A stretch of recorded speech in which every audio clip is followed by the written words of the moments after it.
पाकिस्तान ने जीत लिया है मैच जिम्बाब्वे से 59 रन से। टी20 की बात कर रहा हूँ, पहला टी20 था जिम्बाब्वे वर्सेस पाकिस्तान का और पाकिस्तान ने जो है 59 रन से जीत लिया है।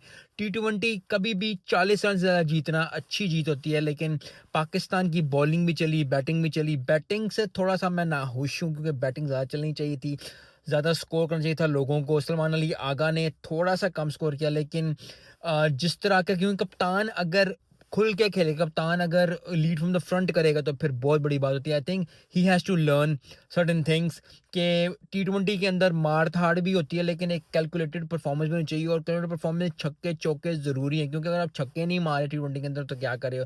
लेकिन ओवरऑल पाकिस्तान वन, जो कि अच्छी बात है। एक नया स्टार्ट, एक नई चीज़, एक नई टीम के साथ हम आ रहे थे, which is a very good thing. Pakistan को बहुत बहुत मुबारक हो। जिम्बाब्वे के लिए, जिम्बाब्वे को जिंजान लगानी पड़ेगी। अगर दूसरा मैच जीत जाते हैं तो फिर ज़रा जो है सीरीज़ ज़रा मुकाबलेदार